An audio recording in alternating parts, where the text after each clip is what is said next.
हमें तमाम प्रकार की गुलामियों से आजाद करने वाला हमारे सृजनहारा परमेश्वर की स्तुति और महिमा करता हूं। हमें स्वतंत्र करने के लिए परमेश्वर की व्यवस्था के अधीन पैदा हुआ और अपने निर्दोष लहू हमारे लिए बहाया। परमेश्वर के निर्दोष मेमना प्रभु यीशु मसीह के पवित्र नाम से आप सभी प्रियजनों को मसीही वंदना। जय मसीह की। और एक दफे हम उपवास प्रार्थना के तहत प्रभु के सम्मुख में हैं। अलग अलग जगहों से आप लोग जुड़े हैं। आप लोगों ने अपना समय को अलग किया है इस संगति के लिए। प्रभु आपको भी प्रतिफल देवे। हमारे भारत देश ये अगस्त की महीना आजादी के तौर पर मना रहे हैं। आप कहीं पर भी कारोबार में देखो, बिक्री की स्थानों में देखो, उधर सब लिखा हुआ है कि आजादी की छूट। कोई सामान खरीदने जाओ तो लिखा है कि अगस्त की महीना है तो कोई सामान में इतना प्रतिशत आपको छूट मिलेगा। तो इसलिए लोग उसमें जा रहे हैं। ऑनलाइन प्लेटफॉर्म्स में भी, अमेजोन जैसे चीजों में भी आपको वो सब देखने को मिलता है। तो आजादी किधर भी देखो उसका रंग है, गाना है, वो सारी चीजें हैं। तो हम भी इस महीने के तौर पर भारतीय होने के नाते मनन करने के लिए चाहते हैं आजादी के बारे में। उससे बढ़ करके उसी के लिए चाहते हुए प्रार्थना करना चाहते हैं।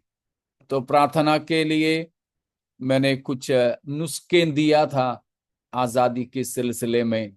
रोमियो की पत्री में से हम लोग पढ़ रहे थे। और आजादी कई प्रकार के होते हैं। फिजिकल फ्रीडम, शारीरिक स्वतंत्रता होता है। पॉलिटिकल फ्रीडम, राजनैतिक स्वतंत्रता होता है। फिनेंशियल फ्रीडम, आर्थिक स्वतंत्रता होता है। फिर तो हमारे संविधान के हिसाब से freedom of thoughts, freedom of ideas, freedom of talk, ये सारी चीजें रहती हैं। तो उन सारी चीजों में मैं जाना नहीं चाहूंगा। उसके लिए ये भी है कि मॉरल फ्रीडम, एक नैतिक आजादी होता है। स्पिरिचुअल फ्रीडम, आध्यात्मिक आजादी होता है। ठीक है, इस तरह आजादी कई प्रकार के होते हैं। आजादी कई प्रकार के होते हैं। ऐसे भी आजकल सुनने को मिलता है, जब शादी की बात होती है तो लड़की लड़का को बोलती है कि देखो, मैं तो बिल्कुल स्वतंत्र होंगी और मेरे ऊपर कोई पाबंदी लगाने नहीं आना है। अगर ऐसा है तो हमारी शादी हो सकता है, और ऐसा नहीं तो उस समय हमारी शादी टूट भी सकती है। और हमारी मसीही शादियों में लड़का और लड़की आपस में हाथ बांधकर एक दूसरे से वाचा बांधते हैं। आपने तो देखा होगा, याद होंगे। और उसमें लड़की लड़के से बोलती है वाचा में, तो पादरी बोल के देता है और लड़का अपना और लड़की अपना दोहराते हैं। तो लड़की के लिए बोलकर ये देते हैं कि मैं अब से लेकर आजीवन आपके आज्ञाकारी रहूंगी, अधीन रहूंगी। ये दो चीज होते हैं, ओबीडियंट एंड सबमिसिव। आपने सुने होंगे, मेरा जानकारी में सबसे पहले वो शब्द को शादी की जो वाचा में से हटाने के लिए पादरी को हुक्म दिया हुआ व्यक्ति या आज्ञा देने वाली व्यक्ति एक राजकुमारी थी, डयाना। डयाना की शादी में शादी पढ़ने वाला पादरी को मैंने सुना और पढ़ा है कि डयाना ने बोला कि वाचा में से इस चीज को हटा देना, क्योंकि पश्चिमी देशों में शादी का रिहर्सल होता है। कल शादी है तो कल शादी से पहले कभी एक दिन नहीं तो एक से ज्यादा दिन रिहर्सल होता है, कैसे आना है, बैठना है, और यहां तक कि वाचा बांधने का भी रिहर्सल होता है। पहले लिख के उनको देना पड़ता है, स्क्रिप्ट देना है। तो उस प्रकार की रिहर्सल में उनने पादरी को बोला कि ये दो शब्दों को हटा देना, कि obedient, I will be obedient, loyal और बी सबमिसिव, वो हटा देना। तो दयाना की शादी में अपनी वाचा में से ये हटा दिया गया करके मेरी जानकारी में है। आजकल कई सारे लड़कियां ऐसे करती हैं और शादी के लिए बातचीत चलते समय ही ये बात बोलती भी है। कोई कोई लड़कियां तो अपने पति से भी ज्यादा पढ़ी लिखी होती है, अपने पति से भी ज्यादा कमाने वाली भी होती है, तो ये बात और भी ज्यादा होता है। ऐसे पहले बच्चे लोग भी माता पिता के अधीन रहते थे, लेकिन आजकल ये भी नहीं चाहते माता पिता के अधीन रहना।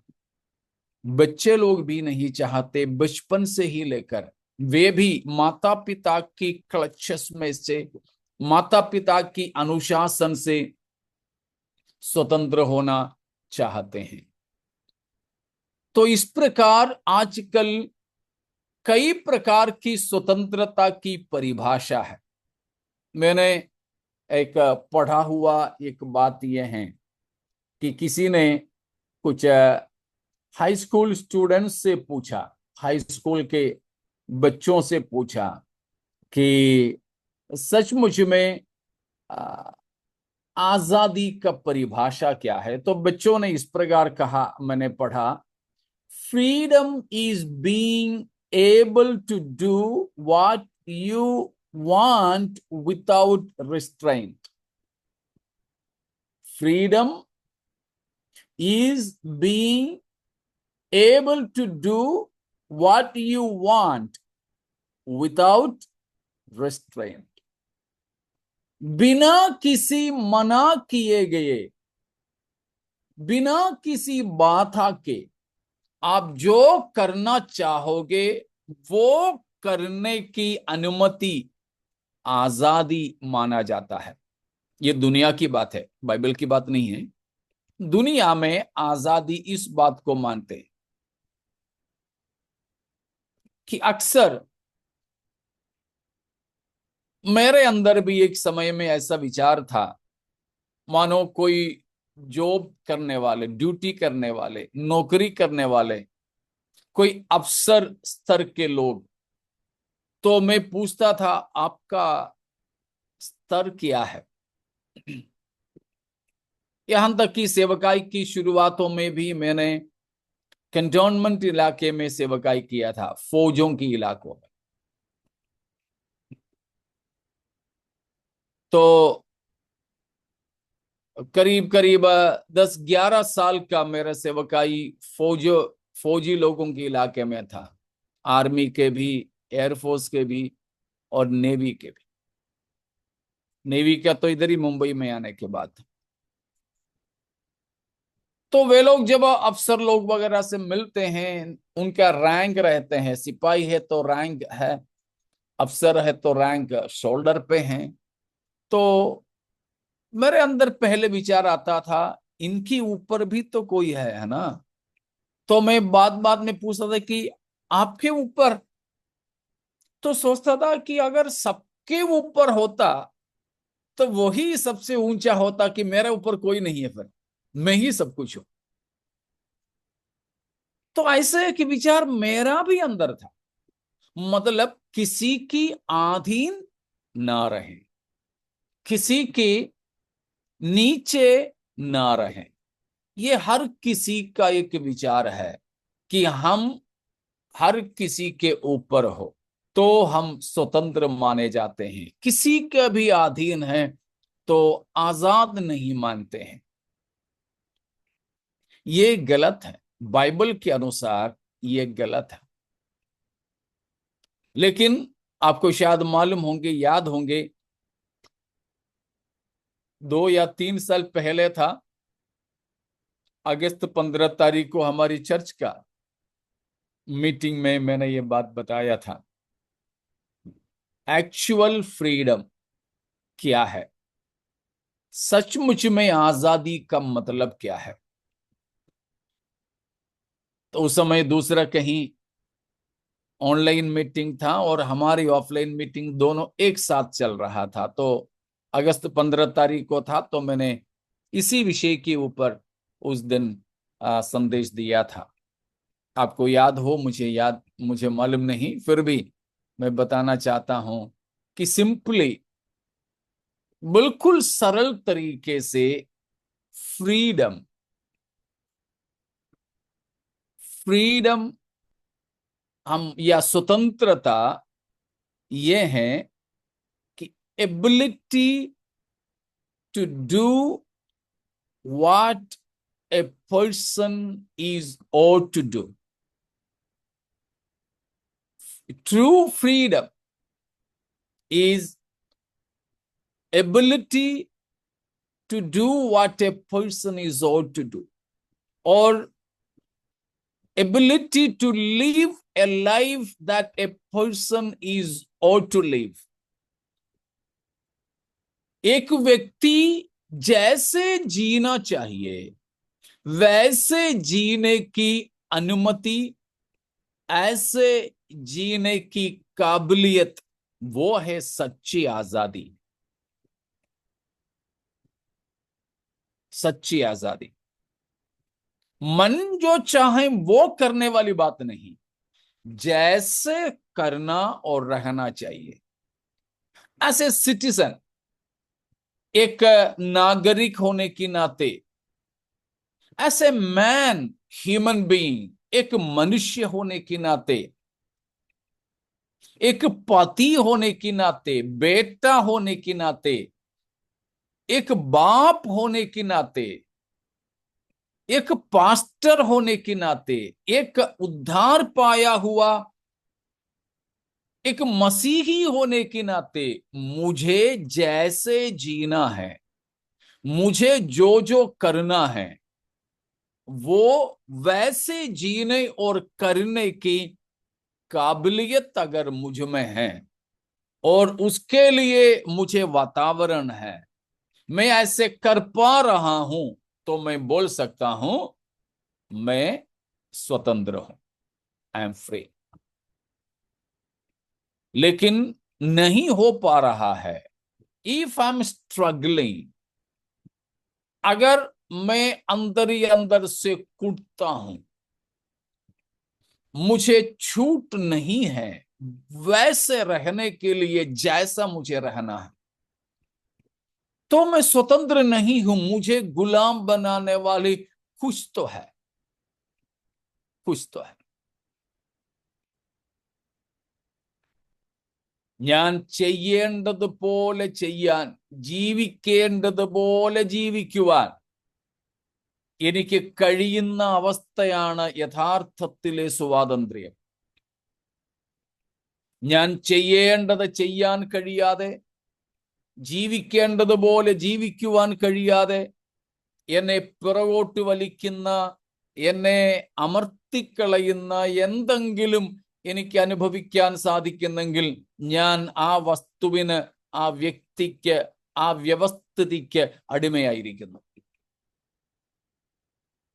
हो सकता है हम किसी व्यक्ति के लिए, व्यक्ति के गुलाम हो, या फिर किसी व्यवस्थिति की, किसी व्यवस्था की, सिस्टम के गुलाम हो, कोई नियम कानून के गुलाम हो, या कुछ आदतों के गुलाम हो, किसी वस्तु के गुलाम हो, ऐसे कुछ भी हो सकता है। गुलामी की परिभाषा भी मैंने दिया था, किसी को याद है? Definition of slavery.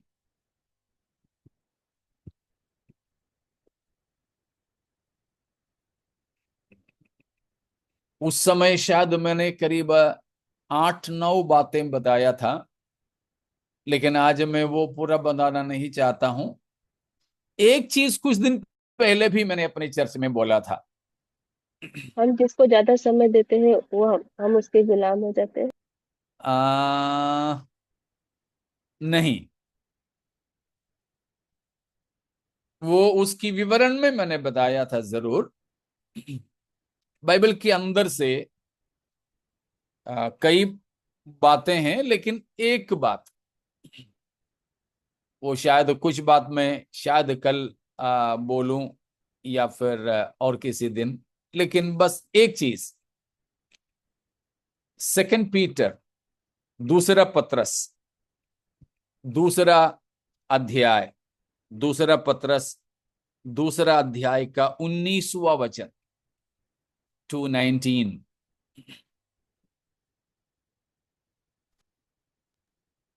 वे वे उन्हें उन्हें स्वतंत्र करने को वे उन्हें स्वतंत्र करने की प्रतिज्ञा तो करते हैं, पर आप ही सड़ाहट के दास है, क्योंकि जो व्यक्ति जिससे हार गया है वह उसका दास बन जाता है। जो व्यक्ति जिससे हार जाता है वो उसका दास है। ठीक है ना? जो व्यक्ति जिससे हार जाता है, a person who is defeated, who is beaten by, किसी भी चीज के सामने हम हार जाते हो, हम उसके गुलाम होता है। और भी परिभाषाएं हैं, तो उसमें फिलहाल मैं नहीं चलूं। ऐसा कुछ भी हमारे जीवन में है जिसके सामने हम हार जाते हैं? मुझे मत बताइए, लेकिन खुद सोच लीजिए। What all things are that defeat us, that beat us, that conquer us? हमको जीतने वाली चीज, हमको हरा देने वाली क्या क्या है? किस किस के सामने हम हार मानते हैं? कई बात ऐसे होंगे। नहीं तो आज अभी लगभग 12 बजे तक हमारी मीटिंग खत्म हो जाएगा। उसके बाद फिर तो हमारी मीटिंग शाम को 7 बजे है। इस बीच में शायद आपको कुछ कुछ काम करने के लिए भी होगा, ठीक है। फिर भी कुछ समय आप निकालें, खुद को जांचें, व्यक्तिगत प्रार्थना करने के लिए बैठ जाएं, बाइबल लेकर के बैठ जाएं, एक डायरी लेकर के बैठ जाएं, मनन करें, बाइबल पढ़ें भी, इन बातों को मन सोचें भी कि मैं किस किस के सामने हारता हूं, किस पर हमें जयवंत नहीं हो पा रहा हूं। ऐसे कई बातें होंगी, कई चीजें होंगी। कुछ कुछ मैंने शुरुआत में प्रार्थना के समय बताया था। इसी का दूसरा एक भाषा है, इसी का दूसरा एक भाषा है, वो है इब्रानियों 12 का पहला, Hebrews 12:1।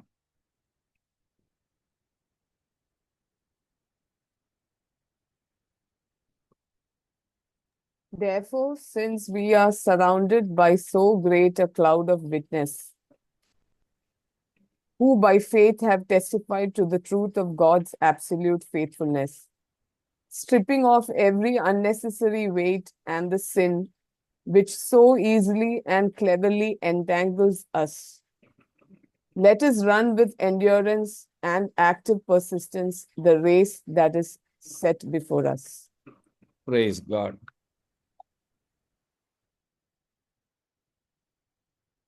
एम्प्लीफाइड वर्जन है क्या? ओके। उसमें से हम एक ही चीज लेंगे. We have to strip off two things. One is every weight, वो छोड़ दो. दूसरे वाला बताया है sin which so readily, deftly and cleverly clings to and entangles us. Hindi में उसको एक शब्द दिया है, उलझाने वाले पाप. മലയാളത്തിൽ മുറുകെ പറ്റുന്ന പാപം. മുറുകെ പറ്റുന്ന പാപം. ആരാണ് ദാസൻ, ആരാണ് അടിമ? നാം കണ്ടു 2 പത്രോസ് 2:19 ഒരുവൻ ഏതിനോട് തോൽക്കുന്നുവോ അതിന്റെ ദാസനാകുന്നു. അപ്പോൾ നാം എന്തിനോടെല്ലാം തോൽക്കുന്നുവോ നാം അതിന്റെ എല്ലാം ദാസത്വത്തിലാണ്. അതിന്റെ മറ്റൊരു ഭാഷ, മറ്റൊരു പര്യായ വാക്കാണ് എബ്രായർ 12:1 കണ്ടത്, മുറുകെ പറ്റുന്ന പാപം. Sin that easily entangles us. उलझाने वाला पाप. उलझाने वाला पाप वो है जो किसी भी रीति से हमसे अलग नहीं होता है. हम तो कुछ लोग बोलते हैं ना, अरे भाई तंबाकू खाना मैंने कब का छोड़ दिया, लेकिन वो नहीं छोड़ रहा है मुझे. मैं तो दारू पीना छोड़ दिया लेकिन छूट ही नहीं रहा है. मोबाइल देखना मैंने बंद कर दिया लेकिन वो छूट ही नहीं रहा मेरे से, छूट ही नहीं रहा. उसका नाम है उलझाने वाला पाप. कई बार निर्णय लिया, कई उपवास प्रार्थना में निर्णय लिया, अब नहीं करूंगा, अब नहीं करूंगा. कई प्रभु भोज के दिन में प्रभु जी माफ करना, अब नहीं करूंगा, अब से बिल्कुल उसी शाम फिर वही हाल. कितने दिसंबर 31 तारीख को निर्णय लिया, जो भी मेहमान पास्टर आए सबसे प्रार्थना करवाया. हाँ, लोकल पास्टर से उतना नहीं करवाते हैं क्योंकि वो तो लोकल है. मेहमान जो भी आए, वो भी बड़े बड़े कन्वेंशन वगैरह में है तो फिर पूछो ही मत, कतार में खड़े खड़े प्रार्थना करवाएंगे. लेकिन कितना भी करवाया, कितना भी डटवाया, ठीक है ना, फिर भी छूटा नहीं है. ऐसा पाप, उसका नाम है हमको गुलाम बनाने वाले, उलझाने वाले पाप. We need a freedom. हमको स्वतंत्रता चाहिए. उसके लिए हम एक शब्द में बोलें, freedom from the influence of sin. Freedom from the power of sin. पाप की प्रभाव से, पाप की शक्ति से हमको स्वतंत्रता चाहिए. हमको तो पाप की दंड से मिला है छुटकारा, लेकिन अब जब हम जी रहे हैं तब चाहिए पाप की ताकत से छुटकारा. क्योंकि पाप इतना ताकतवर है कि बहुत से लोगों को वो बांध बांध करके रखा है.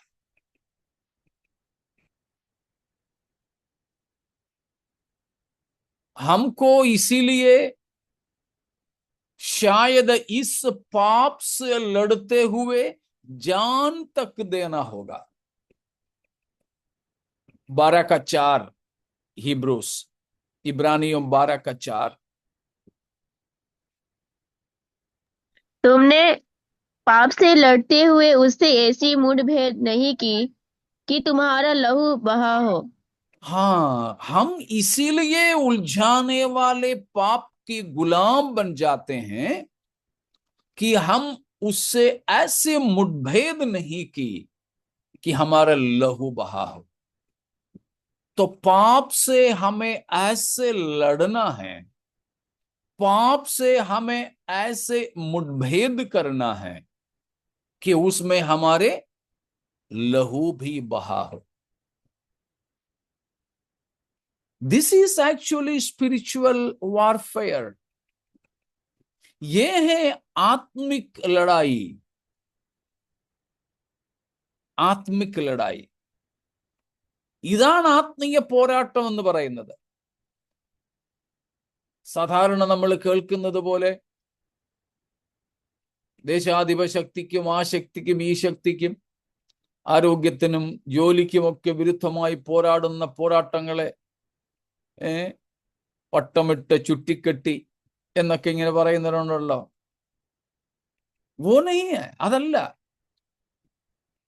ഇതിലാണ് നമുക്ക് പോരാട്ടം. നമ്മെ കീഴ്പ്പെടുത്താൻ വേണ്ടി സ്വപ്നങ്ങളിൽ കൂടെ പോലും പരിശ്രമിക്കുന്ന പാപത്തിന്റെ ശക്തിയെ അതിജീവിക്കുക, അതിന്റെ മേൽ നമ്മൾ സ്വതന്ത്രരായി തീരുക. हमको दिन रात गुलाम बनाने के लिए, यहां तक कि सपनों के द्वारा भी कोशिश करने वाली पाप की प्रभाव पर हमें फतेहमंद होना है, हमें गालिब आना है. ये है आत्मिक मल्लयुद्ध,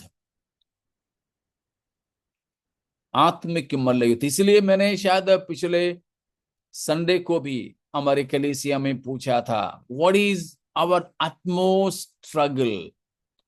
हम सबसे ज्यादा जो परेशान होते हैं, लड़ते हैं, मुठभेड़ करते हैं, वो क्या है.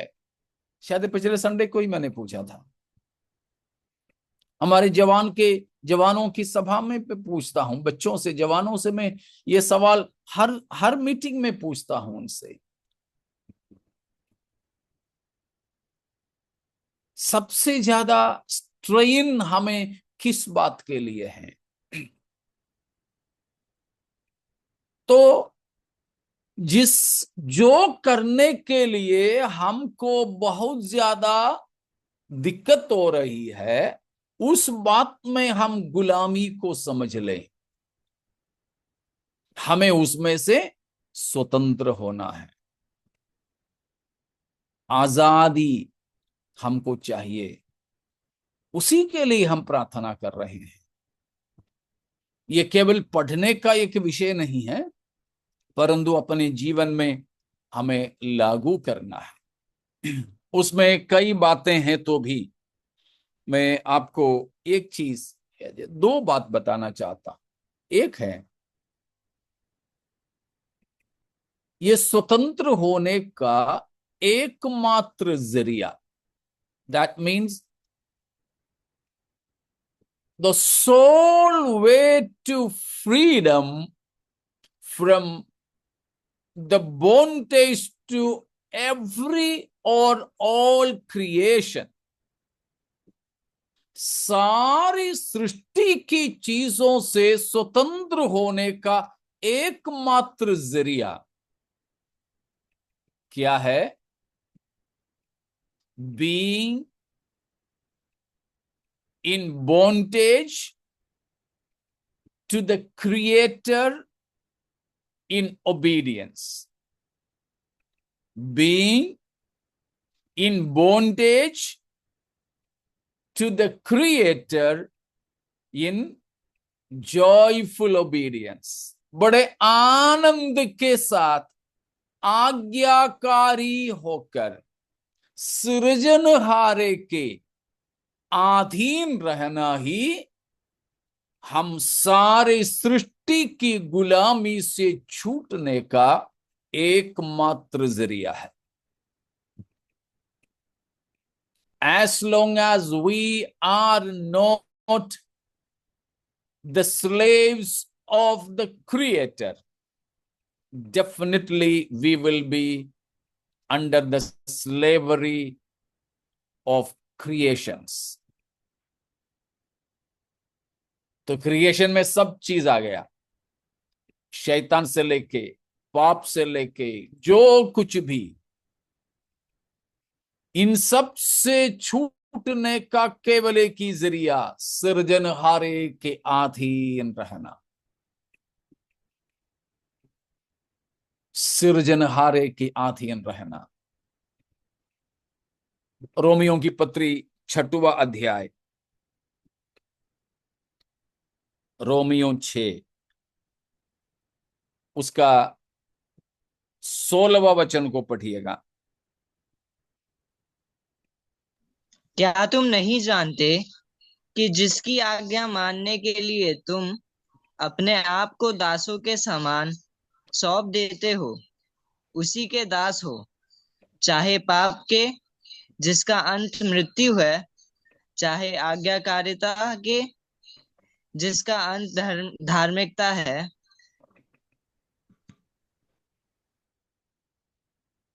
हाँ, आगे। परंतु परमेश्वर का धन्यवाद हो कि जो पाप के दास थे, अब मन से उस उपदेश के मानने वाले हो गए हैं जिसके सांचे में ढाले गए थे, और पाप से छुड़ाए जाकर धर्म के दास हो गए।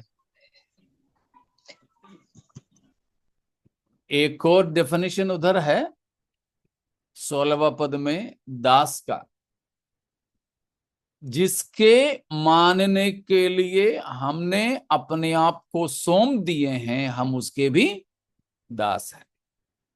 ठीक है, दासत्व का परिभाषा है, उसमें नहीं जाएंगे।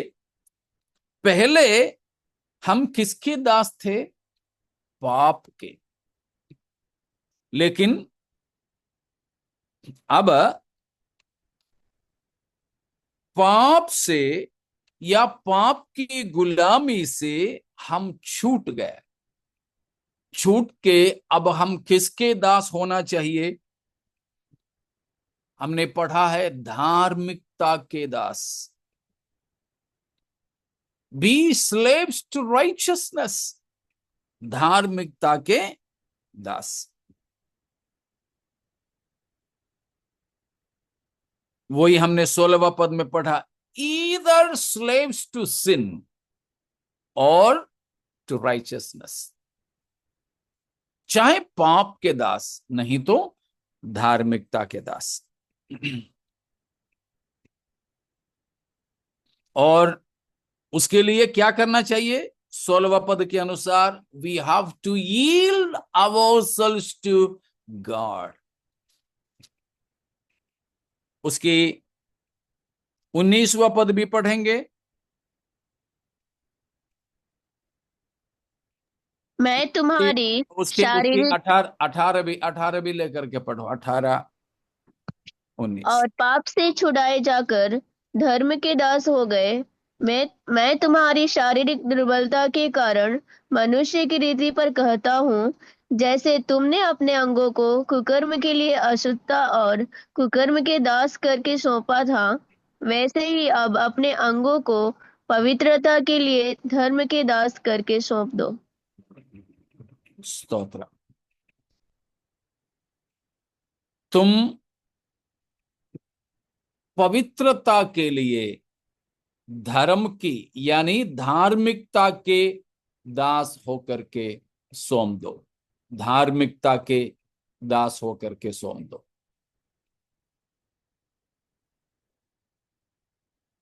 तो यहां पर हमने जो पढ़ा है,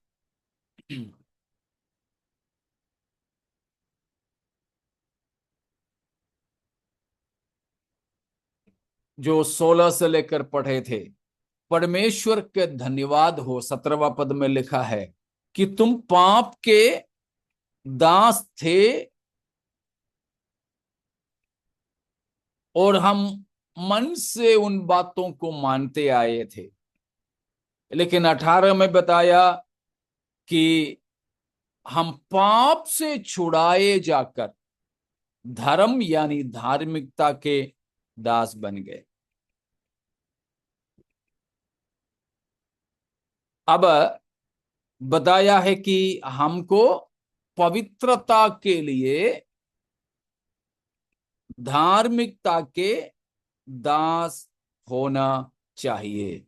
22वां वचन में लिखा है 22 में,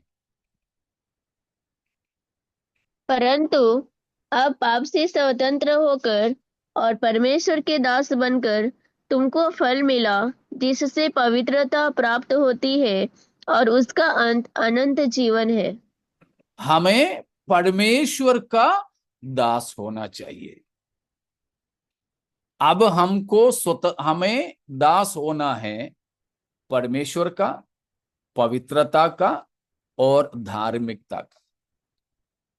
We have to yield voluntarily ourselves to God, righteousness and holiness. अगर इन तीनों में हम गुलाम रहें, इन तीनों के अधीन रहें, निश्चय हम बाकी सारी गुलामी से स्वतंत्र होंगे। बाकी सारी गुलामी से हम स्वतंत्र होंगे। लेकिन हम पूरे तौर पर इन तीनों के लिए, परमेश्वर, धार्मिकता और पवित्रता, इनके अधीन न हो तो जरूर कहीं न कहीं से हम सारे सृष्टि की गुलामी करना पड़ेगा। लेकिन परमेश्वर का धन्यवाद हो हमको मिला हुआ इस बड़ी आजादी के लिए। अब मैं एक चीज, दो बात बताने के लिए मैंने बोला था, उसमें से एक आपको मैंने बताया कि हम जब तक सृजनहारे के गुलामी में ना हो तो सारी सृष्टि की गुलामी करना पड़ेगा। जब मैं अपने पापा की गुलामी में न रहूं तो मेरे घर के नौकरों की गुलामी करना पड़ेगा। ठीक है ना? मेरे से कुछ गलती हुआ, मानो कोई कीमती चीज, शायद मेरी पापा की गाड़ी का मैंने नुकसान किया, या कुछ न कुछ मेरे पापा के इच्छा के बगैर मैं चला, मैं डर रहा था पापा मुझे मारेगा, पापा को पता चलेगा। तो मेरा घर का नौकर ने देखा, बोला कोई बात नहीं बेटा, मैं तुझे बचा लूंगा, कोई बात नहीं, पापा को नहीं बताऊंगा मैं। तो वो मुझे बचा लिया कैसे भी। मैंने जो चीज तोड़ा वो और किसी वजह से पापा के सामने बताया, मुझे पापा ने नहीं पकड़ा, मारा नहीं, मैं बिल्कुल स्वतंत्र। लेकिन एक दो दिन के बाद में वही नौकर ने मेरे को बोला, इधर आ, एक गिलास पानी लेके आ मेरे लिए। मैंने बोला कि मैं क्यों तुम्हें पानी दूं? वो बोलता है वो वाला बताऊं? बस मैं चुपचाप से पानी लेकर आया। अगली बार बोला ये गिलास वहीं रख दो, मैं मना करने लगा। फिर से वो वाले बात, पापा को बताओ, नहीं, चुपचाप से। फिर अगला दिन में वो बर्तन धुलवाने लगा मेरे से, उसको जो करना है वो मेरे से करवाने लगा। मैं तो अपने बाप के गुलाम बन गया। परेशान परेशान, मैं मना नहीं कर पा रहा हूं। ऐसे में आखिर में तंग आकर के मैंने कहा ठीक है, कुछ भी हो, ये गुलाम का, ये दास का दासित्व करने से अच्छा है सीधे जाके पापा को बोलूं, पापा दो थप्पड़ मारे तो भी अच्छा है, इसमें से तो स्वतंत्र हो जाऊंगा। मैं इसलिए गया पापा के पास, डरता डरता डरता बोल दिया पापा को, पापा ऐसा है, ऐसा ऐसा हो गया मेरे से। बस मैं सोच रहा था कि पापा मुझे मारेगा, लेकिन मारा नहीं। पापा ने मुझे बिल्कुल अपने छाती की ओर लगाया, हाथ फेरा सिर से, बोला कोई बात नहीं बेटा, ये सब तो जो पापा का है वो तेरा है, कोई बात नहीं, कोई बात नहीं। लेकिन ये तो गुलाम को पता नहीं चला, मेरा पापा के दास को नहीं मालूम था। उसने पहले जैसे मेरे को आज्ञा देने लगा, ए ये कर वो कर, मैं मना करने लगा। वो धमकी दिया, मैंने कहा कि जा बता। जब तक पापा के साथ मेरा रिश्ता सही नहीं था, तब तक मैं पापा के दास की गुलामी किया, मैं उसकी कर्जदार रहा। लेकिन जिस वक्त से मैं अपने पापा के साथ रिश्ता जोड़ा, मैं उनके अधीन बना, उस घड़ी से मैं सारी सृष्टि से, मेरे पापा की दासों की गुलामी से आजाद हो गया। यही है हमें चाहिए कि हम प्रभु यीशु मसीह के द्वारा परमेश्वर के अधीन हो, आज्ञाकारी हो, धार्मिकता और पवित्रता के अधीन हो। कोई भी सृष्टि के मैं और आप फिर कर्जदार नहीं रहेंगे। हर कर्जदारी से हम स्वतंत्र हो जाएंगे। हालेलुया। रोमियो 8 का 12वां वचन भी पढ़िएगा, 8:12। रोमियो 8 का 12। तो हे भाइयों, हम शरीर के कर्जदार नहीं, ताकि शरीर के अनुसार दिन काटे। Praise God. हम शरीर के कर्जदार नहीं, न शरीर के, न पाप के, न शैतान के, न संसार के, किसी के नहीं। हमें ऐसा एक स्वतंत्रता का जीवन व्यतीत करना है। वो मनमानी करने की काबिलियत नहीं, सृजनहारे का ही अधीन रहने की, और जैसे सृजनहारा हमारे लिए चाहता है वैसा जीने और रहने की आजादी है। जैसे मैं हमेशा बोलता हूं, to be at the very nucleus of the will and purpose and rather the pleasure of our creator, at the nucleus। परमेश्वर की इच्छा, परमेश्वर की योजना और परमेश्वर की प्रसन्नता के केंद्र स्थान में, न्यूक्लियस में हम पाए जाए। दो बात की, एक बात यह था और एक बात यह है, अवर स्लेवरी, हमारी गुलामी, गुलामी के बारे में भी मुझे परमेश्वर ने जो सिखाया है वो ऐसे ही 10-12 चीजें हैं, उनमें भी फिलहाल मैं नहीं चलूं, समय भी नहीं हमारे पास। एक चीज, शायद ऐसा हो तो मैं सल्यूट करूंगा आपका। शायद हमने उतना ध्यान नहीं दिया हुआ एक गुलामी, an addiction, A slavery sometimes we might not have given that importance. What we might not have considered that serious, such an addiction, such a slavery. हम लोग उतना ध्यान नहीं दिया हुआ, उतना गंभीर नहीं समझा हुआ एक गुलामी की बात मुझे प्रभु की वचन से समझ में आया। दरीस एक दो वचन को हम पढ़ेंगे। पहला राजा 20:40, पहला राजा 20:40, फर्स्ट किंग्स 20:40।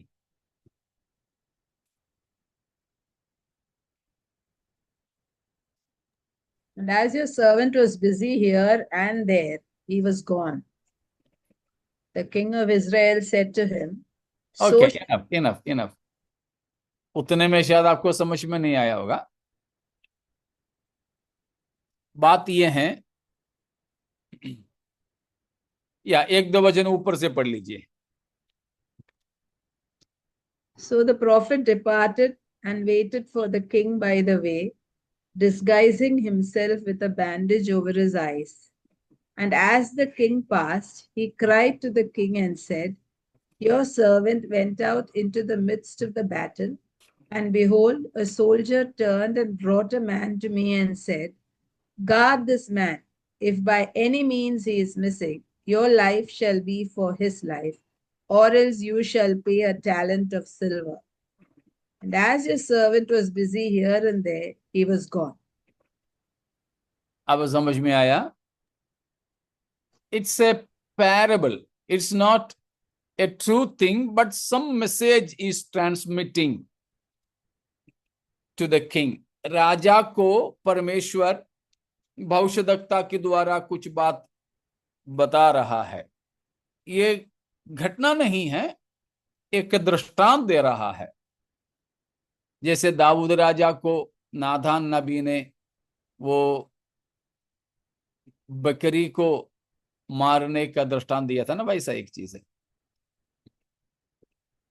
बोला कि किसी से सैनिक ने एक गुलाम को पकड़ के मुझे दिया कि इसको संभाल के रखना, लेकिन क्या हुआ, मैं इधर उधर व्यस्त था, तब वो आदमी जिसको मुझे संभालना था वो भाग गए। ठीक है, वो नहीं है हमारी बात, वहां से गुलामी की बात है। क्या यहां कौन से गुलामी है, कौन सा एडिक्शन है यहां पर? आपको समझ में आया तो बताइएगा, साथ में चलिए। इधर उधर के काम में फंस गए। हाँ, being busy in unwanted thing, an addiction to unwanted, unnecessary busyness by which we lose very much of valuable time. We waste valuable time. An addiction to unnecessary engagements, wasting of time, बहुत ही गंभीर एक बात है। शायद ही हमने इसको गंभीरता से लिए हो, इसलिए मैंने कहा था। इधर उधर व्यस्त था, कोई जरूरी काम में नहीं था। उसको कौन सा काम दिया गया था? Guard this slave man. ये जो लड़ाई की गुलामी में पकड़ा गया व्यक्ति को संभालना ही उसको दिया गया काम था, लेकिन वो काम छोड़ के वो इधर उधर व्यस्त हो गया। क्या ये सच नहीं हमारे साथ? परमेश्वर ने हमें दिया हुआ बहुमूल्य समय को हम लोग बहुमूल्य नहीं समझते हैं। इफिसियों 5:16 भी साथ में पढ़ लीजिए, एफेशियंस 5:16। और अवसर को बहुमूल्य समझो, क्योंकि दिन बुरे हैं। अवसर को बहुमूल्य समझो, സമയത്തെ തക്കത്തിൽ ഉപയോഗിക്കുക, അതിനെ വിലയുള്ളതായി കാണുക. നമ്മുടെ ജീവിതത്തിലെ ഏറ്റവും വിലയുള്ള കാര്യം എന്തുവാ?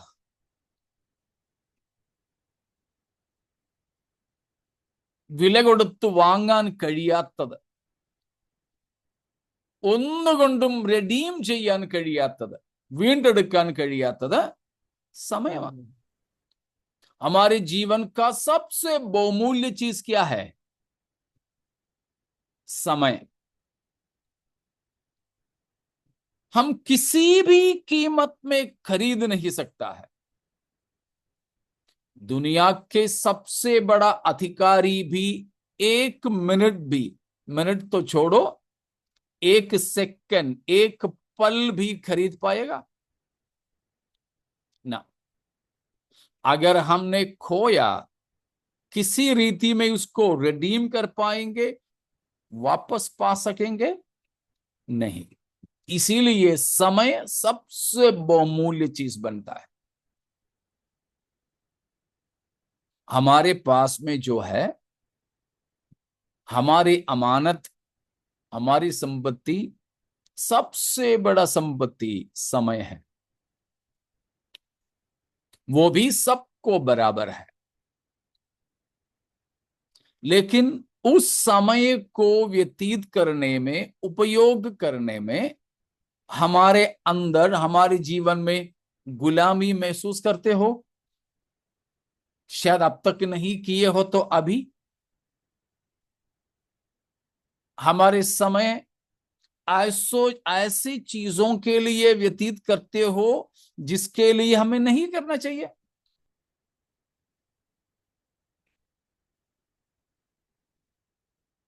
जो हमने किया है या जिसमें हम व्यतीत कर रहे हैं वो गलत नहीं है, पाप नहीं है, लेकिन उससे भी प्राथमिक चीज हमें करने के लिए बाकी था. परीक्षा लिखने वाले बच्चे अपना समय बराबर बांट करके न लिखें, पास नहीं हो सकता.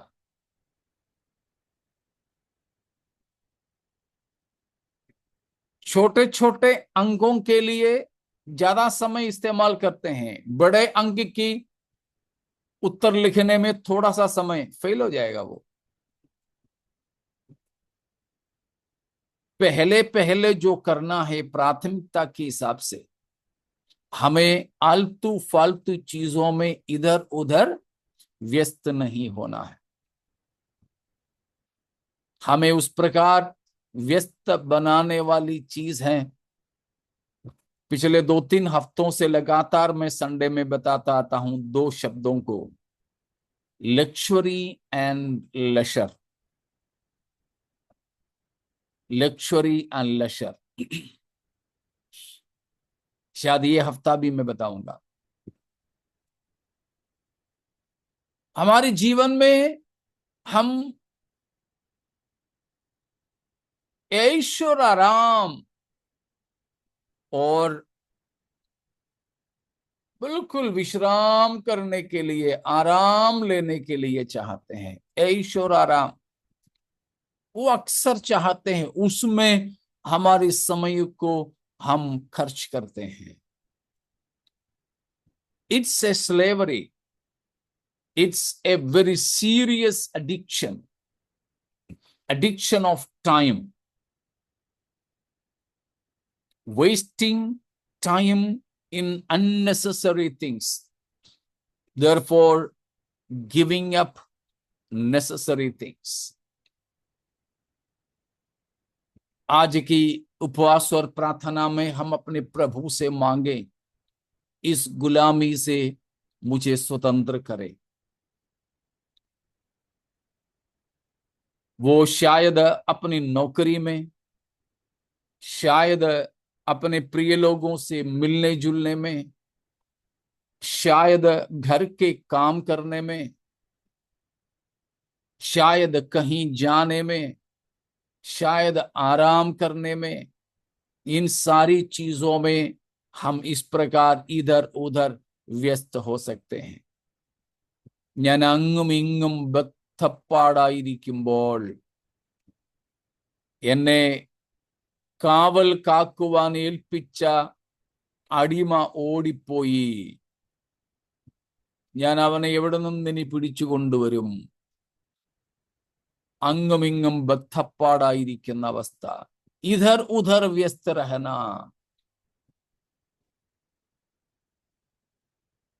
unredeemably time is lost। वापस हम नहीं पा सकेंगे, छुड़ा न सकेंगे, ऐसा हमारे समय नष्ट हो जाना।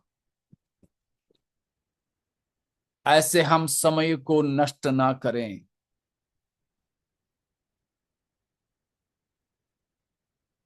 अगर ऐसा एक आदत में कई बार हमने सोचा नहीं अब नहीं करूंगा, लेकिन कल भी ऐसे ही समय चला गया।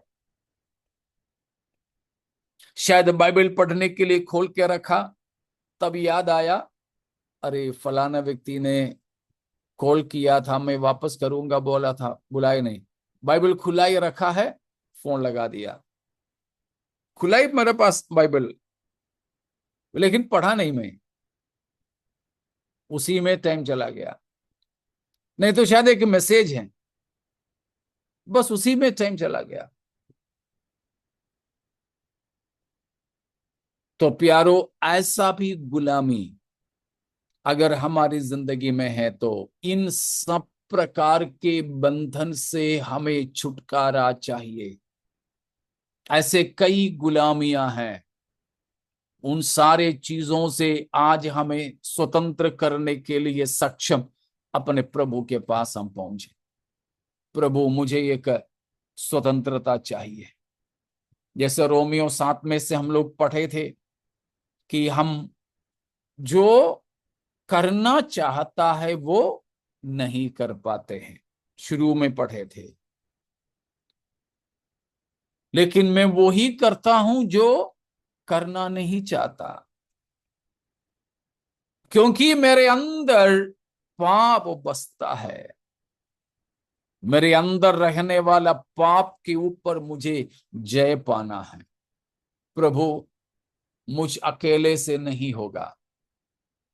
उलझाने वाली पाप से मुझे छूटना है, मुझे उसको छोड़कर भागना है, दौड़ पूरी करनी है।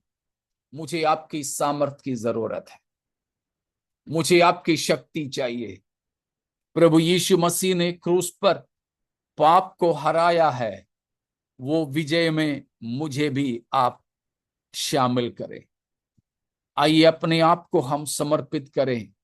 ऐसे हमें गुलाम बनाने वाले क्या क्या है, हम जरा सोच लें, एक लिस्ट तैयार करें आज बैठकर। वो एक एक करके प्रभु से माने, मुझे उसमें से आजादी चाहिए, मुझे प्रदान करें। प्रार्थना करें हम, परमेश्वर की सामर्थ से हमें प्रभु भर दे। प्रभु यीशु मसीह की जी उठने की सामर्थ से हमें प्रभु भर दे। पुनरुत्थान की शक्ति से प्रभु हमें नवाजें, ताकि हम इन तमाम प्रकार की गुलाम बनाने वाली ताकतों पर जयवंत हो जाएं। हालेलुया। मिलकर हम प्रभु से प्रार्थना करेंगे। यीशु मसीह के द्वारा हमें मिलने वाली स्वतंत्रता के लिए हम प्रभु का धन्यवाद करें। यीशु मसीह ने हमें आजाद किया है अपने क्रूस की मृत्यु के द्वारा। हम इसीलिए परमेश्वर का धन्यवाद करें। हालेलुया। हमें इन सारे शक्तियों पर जयवंत बनाने के लिए परमेश्वर अपनी पुनरुत्थान की सामर्थ को भेजा है, उस पवित्र आत्मा को हमें दिया है। परमेश्वर का धन्यवाद करें। Hallelujah, hallelujah. धन्यवाद हो परमेश्वर, धन्यवाद हो परमेश्वर। Hallelujah, hallelujah, hallelujah. शूडबारब शमदलादर